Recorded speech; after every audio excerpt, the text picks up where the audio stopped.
Hi friends, எல்லாரும் நல்லா இருக்கீங்களா? நான் ரொம்ப நல்லா இருக்கேன். உங்கள் கிராமத்து பெண் ரஞ்சினி பேசுகிறேன்.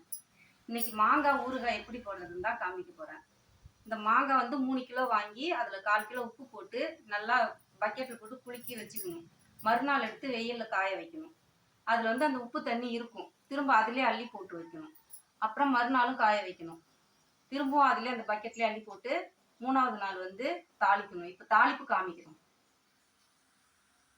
ஈரப்பதம் அந்த மாங்காவில் இருக்கும்போதே மிளகாத்தூளை போட்டு அதில் குலுக்கி வச்சுக்கணும். இப்போ தாளிப்பு காமிக்கிறோம்.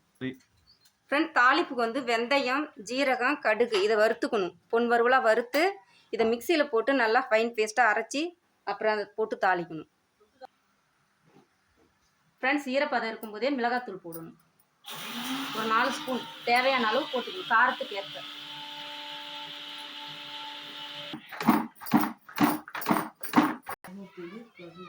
ஃப்ரெண்ட்ஸ், வெந்தயம், ஜீரகம், கடுகு வறுத்தோம் இல்லைங்களா, அதை போட்டு மிக்சியில் நல்லா பொடியாக்கி இப்போ மாங்காவில் கொட்டிக்கணும்.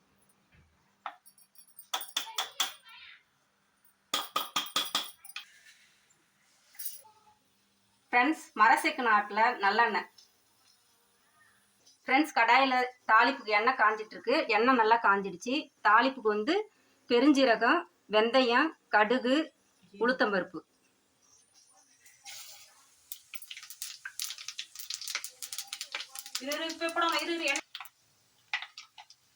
ஃப்ரெண்ட்ஸ், கடுகு நல்லா பொரிஞ்சிடுச்சு. பெருங்காயத்தூள் போட்டுக்கலாம்.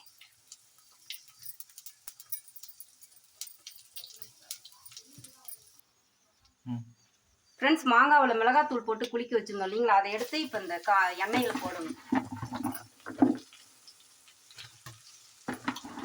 இது வந்து என் தங்கச்சி தான் சொல்லி கொடுத்தாங்க எப்படி தாளிக்கணும்னு.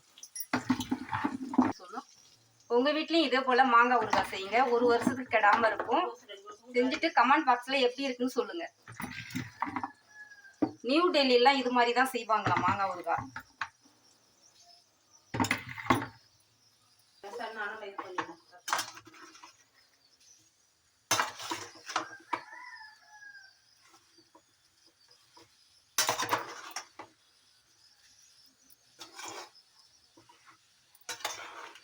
ஃப்ரெண்ட்ஸ், சிம்மில் வச்சு அப்படியே மாங்காவை கிளறிக்கிட்டே இருக்கணும். ஃப்ரெண்ட்ஸ், கிராமத்து முறையில் மாங்காய் ஊறுகாய் ரெடி. வாங்க எல்லாரும் சாப்பிட்டு பார்க்கலாம். கிராமத்து பெண் ரஞ்சனி சேனலை பார்த்துட்டு சப்ஸ்கிரைப் பண்ணி, லைக் பண்ணி, பெல் பட்டனை தட்டி ஆள்னு கிளிக் கொடுங்க. அப்போ தான் நான் போடுற வீடியோ உடனுக்குடன் வரும்.